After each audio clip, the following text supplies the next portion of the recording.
Jewish Family Service of MetroWest is a social service agency, non-sectarian. We provide services for everybody in the community, regardless of race, religion, gender. Within our mental health services, we serve people of all ages. I like to say twinkle to wrinkle. We offer counseling, clinical, longer-term mental health counseling for children and adolescents, parents, and adults and older adults in the community.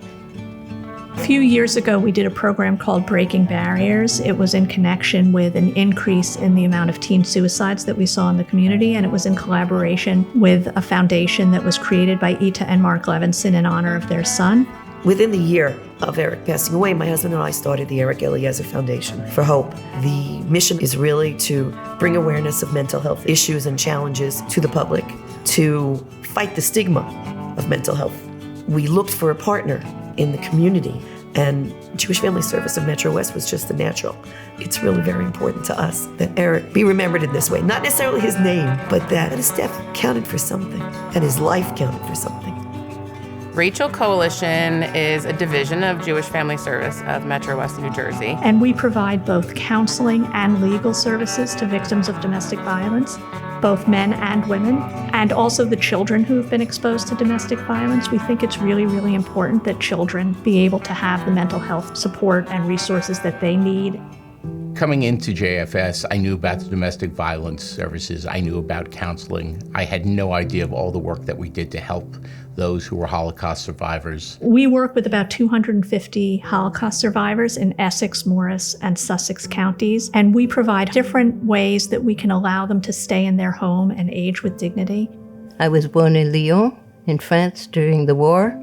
We had very little of anything: money, food, vitamins, nothing. Doctors were non-existent in our lives. We have an event called Cafe Europa that happens every other week throughout the year. We would have lunch and programs for Holocaust survivors. I made new friends. I met the staff of Jewish Family Service that was always very friendly and caring. In addition to the work that we do with our Holocaust survivors, we have a very full older adult department that allows us to provide services for non-Holocaust survivor older adults. We have a case management program. We've seen close to 400 older adults through that case management program. We also have a very robust volunteer department.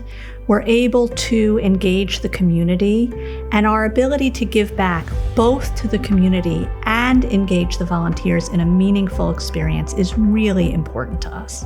And one of the things that's really remarkable about us and that I think helps us stand out is that we respond to every crisis in real time. When COVID happened, when October 7th happened, when there was the increase in suicides in the community, whatever it may be, we find a way to pivot and make sure that we're continuing to provide the services in the community. That is the most important thing to us, and that we never stop looking to the community to see what it is that they need. And so I'm very, very proud of that. Within a few weeks of the pandemic, JFS was able to completely go all remote, and we shifted all of our services to telehealth. When COVID hit, Cafe Europa had to go online on Zoom. They provided programs to help with the shopping, the food, the cleaning necessities. They saw and they could predict what we needed and would be there to help.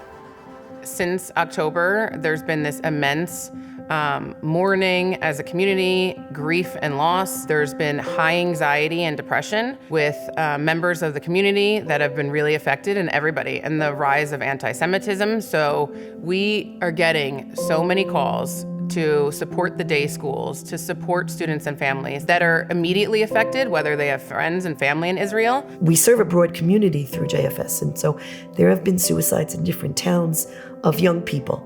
And JFS, in a moment, is there to help work with the families, to work with the students. I'm proud of how we managed to take a crisis situation and make sure that the community knows that we are still here to serve them.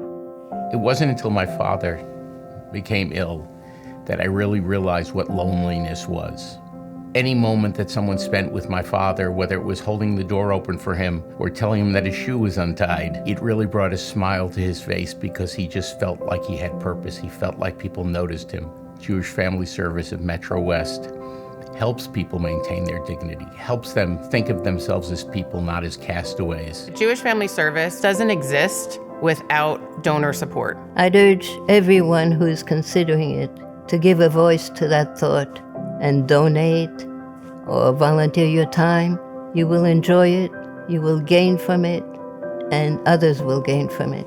We get a large number of grants which cover specific programs. We've grown our fundraising. It's a very well-run organization, but we need more. We need more fuel to be able to keep this thing going. Since the pandemic, there has really been an explosion of mental health needs. It's a real crisis that we're in the middle of, and we see it all the time. Your donation dollars allow us to be able to provide more services. It's really very, very critical because we don't see this going away. We only see it getting more and more necessary.